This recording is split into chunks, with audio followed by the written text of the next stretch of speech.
Look at him blow up. My God, look at that thing. Those green eyes. Damn, look at him. Oh, that's insane.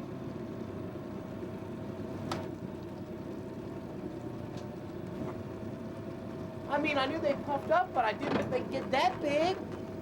When you drop your line in salt water, you may be trying to catch a targeted species, but you never really know what to expect. Oh, that's insane. Look how big he is. What happened? He just deflated, that's all. He's got some real sharp teeth. Two on the bottom, one on the top. There he goes again. See those little teeth? Oh, yeah. Today we're going to show you some of the surprise catches from the past few years.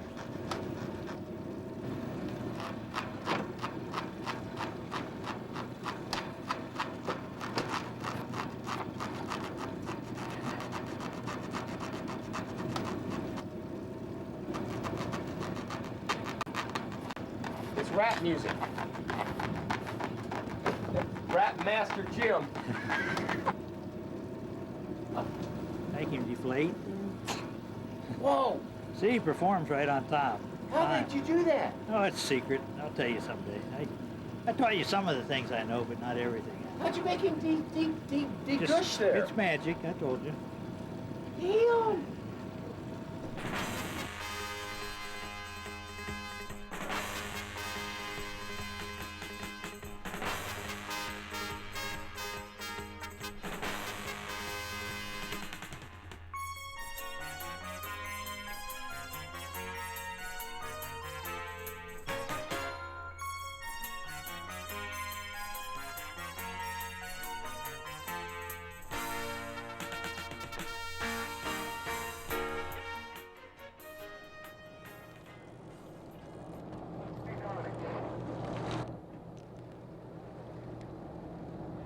Get some pictures of it, EK.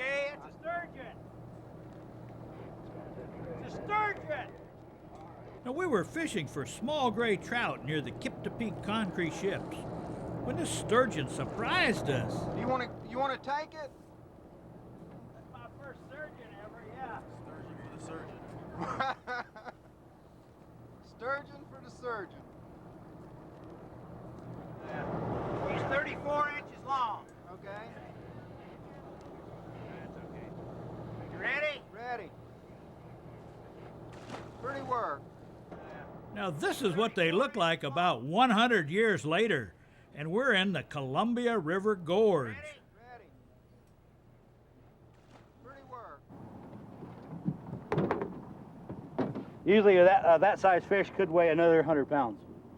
It could be as big, real big around. But this fish has been in the river for a while. You can tell by the size of it. And when they're fresh from the ocean, they're bigger around. This fish has been here. Let's take the hook out of this fish now so we don't hurt him. Okay. And just kind of watch him. Now, if he takes off, I'm going to let go of this stuff. I gathered. I hope so. I don't want you to go with it. I got to reach. See the mouth on this fish? Now I got to... Oh, he's got it really deep. I may have to cut the line. Fish has got this hook about 9 inches down his throat. Usually don't hook them that deep. Now remember, this is a sturgeon and not a shark. And this fish weighs several hundred pounds. Turn him the other way here.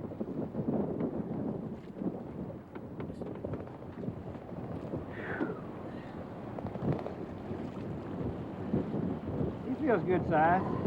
8-footer.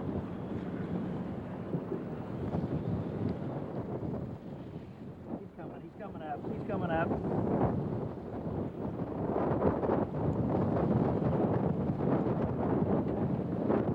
There's the leader. There he is.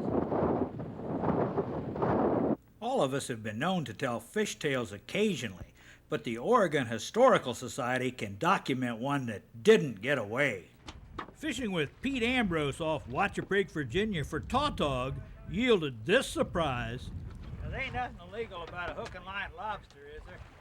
I guess we could charter out of Chesapeake for Tautog and get lobster too, huh? You charge extra for lobster trips? Yes, sir.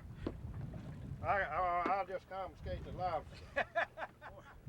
4 inches close. Look at the barnacles on it. Oh yeah, he looks good. I wish you had had it on you when you started hollering, get the net, I got a lobster. What's this? What's this one? Woo! Jim. Woo! I caught a fish on the bait that Pete didn't want. Now, this tautog weighed about 12 pounds, but that lobster tasted better. Where is your skates? On another tautog trip, I was again surprised by the catch.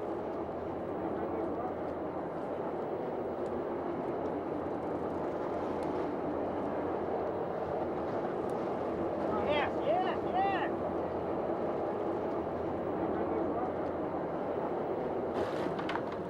Oh, broke. Other head. You want lift him?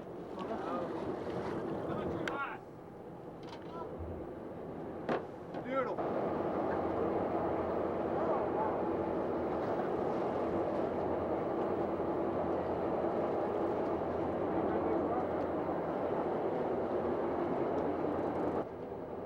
This was my very first sheepshead in Chesapeake Bay, and it tipped the scales at 14 pounds. We just had a fish roll right here. Now, none of us were brave enough to jump in and look around under the buoys, so we used a new device for us, which was an underwater camera. We were surprised at first to see so much activity, but remember, structure of any kind attracts attention. Now, these are spadefish passing by, and this footage was taken before we showed you how to catch them.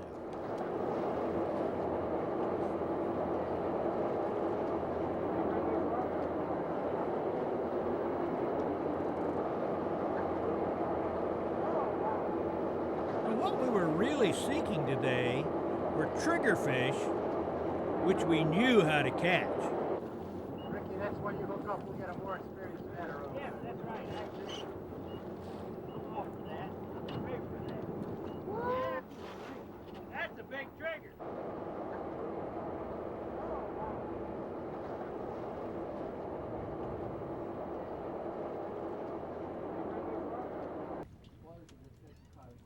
Again, we were targeting tautog. And this time, Donald Bostic showed us how. Go eat, Kate. You want me to go eat some more? Oh, that's a nice one. Is this a keeper? Female. Wait a minute. Now, Dr. Barry Stillman wasn't exactly proud of this catch, but we were all too familiar with them. We could almost rename our boat in their honor. The horror of the day. That's the horror of the day. It's a double! Wait a minute! Oh! Not only that, and not only that, Chip's probably got a bigger one yet. Oh no! There we go. This is Oyster Toad City today, and we're proud of these too. Jimmy Cobb, eat your heart out. We know you'd like to have one of these, but you just aren't up to catching one of these. We got a matched pair.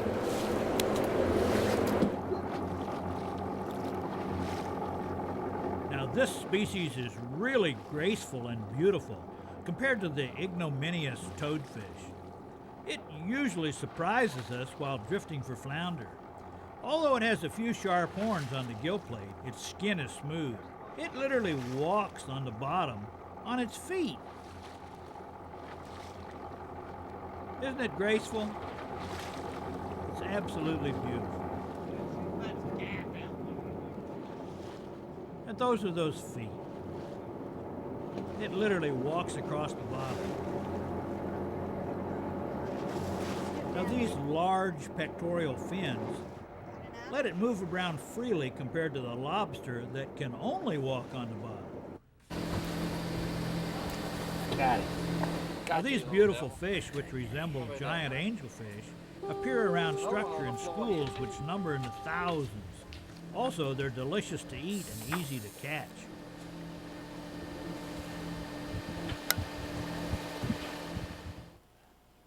David got one. Oh, was it David who got that?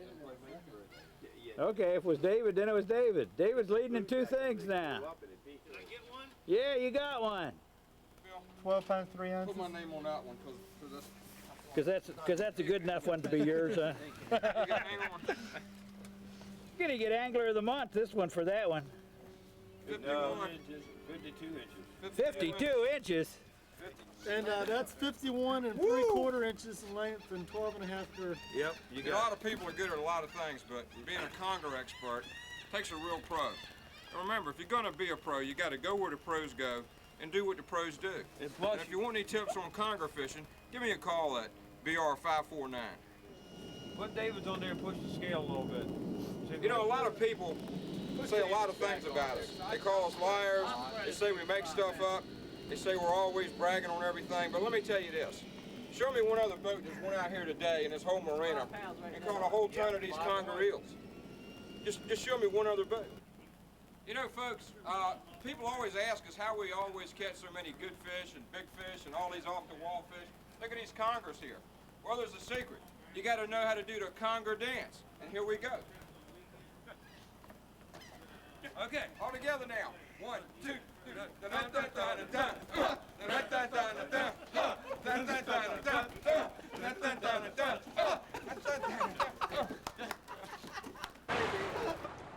Now these fish are usually caught while fishing for bluefish, tuna, or king mackerel.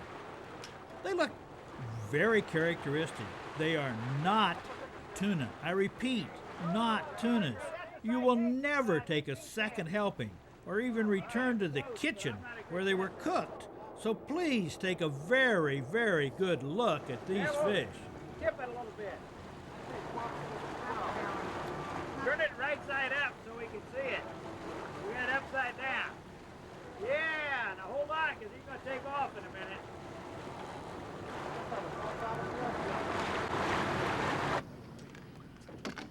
These Chesapeake Bay billfish are often caught in the midsummer while you're chumming for cobia. You want the bigger net? Well, kind of like a big fish, you know? Yeah, he ain't gonna swim in that one. Look at this. I'm having so much fun getting these pictures that I'll get the big net in here. Okay.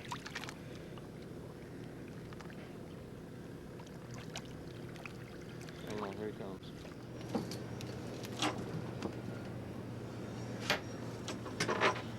Yes, sir. Chesapeake Bay houndfish, sought-after species. Hold it. I'm gonna go in and tight on it, so you hold it real still And a there. fish too, you know? Yes, and you can hear them. Every single one of our. Oh man, look at him snap at you. I think you better lower him into the water somewhere. Yeah, let me come on this side, Doc, and we'll watch him swim off. Just stay right on him. I'm staying on him. I'm tight on him. I'm a little loose now. But now this strange-looking shark is occasionally caught while trolling for tuna. Now the first one here took a cedar plug. As you can see, it'll be hanging in its mouth right there. Now the second one took a trolled ballyhoo.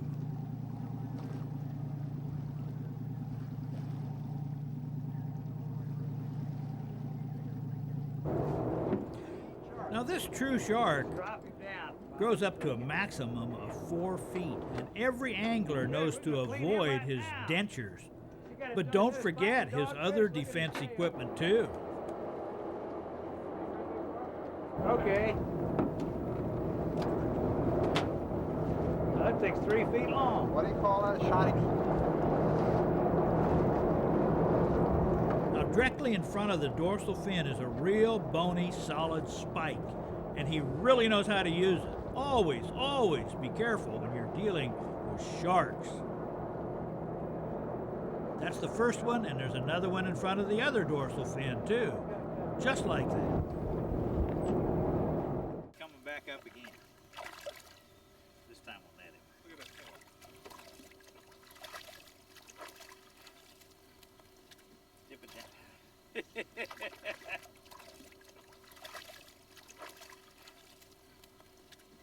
boy, isn't that pretty fish,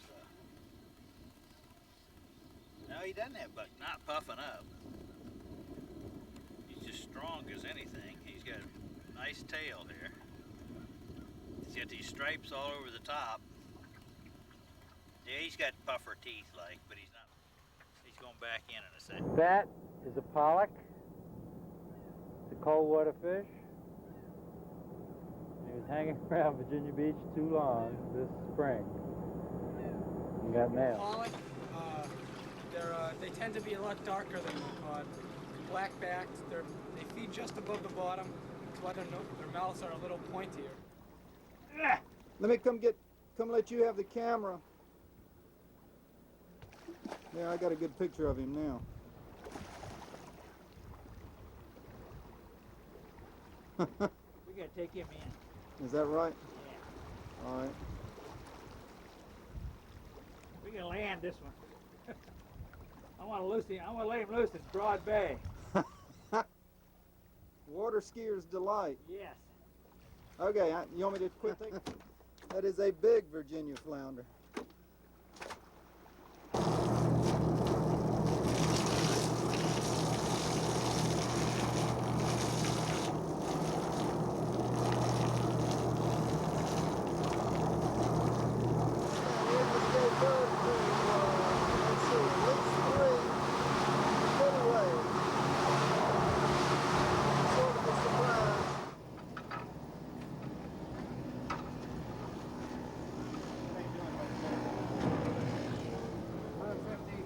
How much? 150 pounds. We missed it a few. You didn't. You said 100 pounds. 115, okay. And that's without the babies. That's right. Had all those babies too. Had babies in it? Had 5 Yeah, it babies. had 5 babies. That's what we called it. How'd you catch that thing? You just pulled With it. a lot. Japanese flounder. Carolina flounder. Clear nose skate.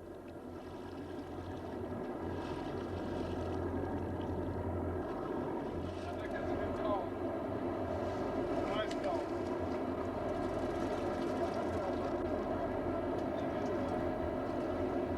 Now the next time you catch a skate, remember this Johnson & Wales University special. There's one skate ring right here. And what this is, on the outside you have, it's a very gelatinous kind of a skin to it. One side is spiny, the other side is white. And I've poached it off for about a minute on one side, and all you need to do is take your knife and scrape off that gelatinous skin. Here's a skate ring that we have over here. And all you really need to do now is just take a fillet knife and feel a bone right behind over here, and just start filleting it out, just like filleting out a flounder or any kind of flat fish. You have a center fin here that you need to be careful of. There's a lot of waste on it, but it's usually an item you don't want to catch anyway. Lay on both sides over here. Now I'll clarify butter is butter, drawn butter, the butter that has the just the fat without any milk solids. This way we get some nice caramelization of the flour and it won't burn up on us. If you use straight whole butter to fry in, what's going to happen is it's going to burn on you. And that's just about ready right now. You take the skate wing, shaking off all the excess flour, you lay it in the pan, lay it away from you so you don't splatter any grease on your hand. Fork with the flour. If you just put a straight piece of fish in there without putting any flour on it, it's going to burn up and dry up. It's not going to taste very good either. The flour really helps out with giving a nice golden brown color and doesn't burn up on you. Take this, put this in the oven for about 4 or 5 minutes. You have to start sauteing sauce items. The first thing we're going to saute is our shallots. Shallots is kind of like an onion as far as flavor, but it's more intense. We're looking for a nice golden brown color on our shallots. The next step is we're going to glaze with some white wine. I have about a cup of white wine over here. We add to the pan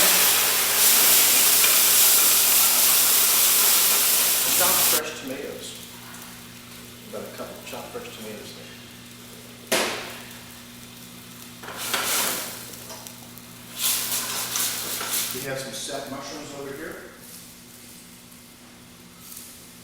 The sets are actually round on the outside of the portobello. You can also use a whole mushroom cap for a garnish for later on. Let's put the cut side down.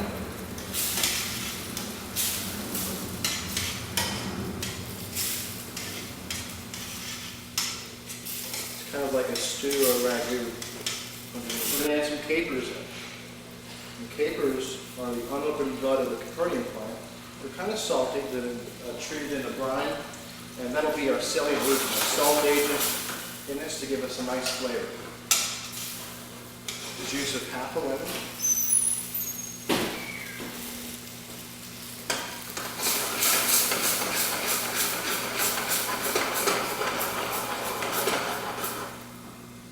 We're trying to extract as much of the flavor out of the tomatoes as possible. We want to cook them until they're nice and soft. What we're going to do now is pull them off the heat. Stop simmering for a second, and I'm going to add in some heavy cream. If you want to make this dish low calorie, go ahead and use a cup of the fat-free half and half that you can buy in the supermarkets now, with about a half a teaspoon of some cornstarch. Okay, the sauce is just about ready now, but what's lacking is a little bit of color.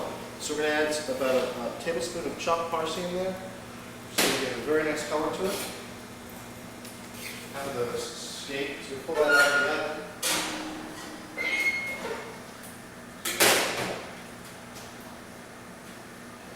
What I'll do now is start ladling some sauce. Before I do that, let me taste the flavor of it, make sure it's seasoned properly. Use a little more kosher salt, just a touch more, and some freshly ground black pepper.